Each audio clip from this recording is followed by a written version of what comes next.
अस्सलामु अलैकुम वरहमतुल्लाहि वबरकातुहू। अगर अल्लाह ने आपकी बहुत प्यारी चीज़ आपसे ले ली है, आपके बेटे का इंतकाल हो गया या शोहर का इंतकाल हो गया या किसी और जगह आपको कोई लॉस हो गया, नुकसान हो गया, तो मेरे प्यारे आका मोहम्मद सल्लल्लाहु अलैहि वसल्लम की बताई हुई एक बहुत बेहतरीन दुआ है। अगर आप उस नुकसान के वक्त इस दुआ को पढ़ेंगे, मान लीजिए आपके और आपके शोहर के दरमियान तलाक हो गया या आपके वालिदैन का इंतकाल हो गया या बेटा नाफरमान निकल गया, ये सारी चीज़ें जहाँ इंसान को यूँ नज़र आए कि भाई मुझे नुकसान हो गया, तो अगर आप इस दुआ को पढ़ेंगे, पढ़ते रहेंगे, तो अल्लाह तबारक व ताला आपको उससे बेहतरीन चीज़ अता फरमाएंगे, उससे अच्छा शोहर अता फरमाएंगे या उससे अच्छी बीवी अता फरमाएंगे या उससे बेहतरीन बिजनेस अता फरमाएंगे।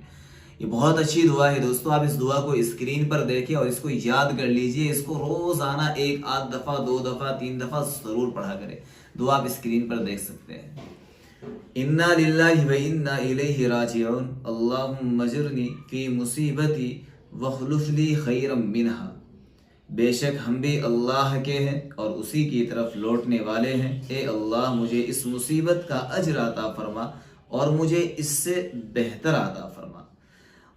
उम्मुल मोमिनीन हज़रत सलमा रज़ी अल्लाह तआला अन्हा फरमाती हैं कि जब मेरे शोहर अबू सलमा का इंतकाल हो गया तो मैंने ये दुआ पढ़ी थी, तो फिर अल्लाह तबारक व तआला ने मुझे उनसे बेहतरीन शोहर अता फरमाया, यानी मैं मोहम्मद सल्लल्लाहु अलैहि वसल्लम के निकाह में चली गई थी।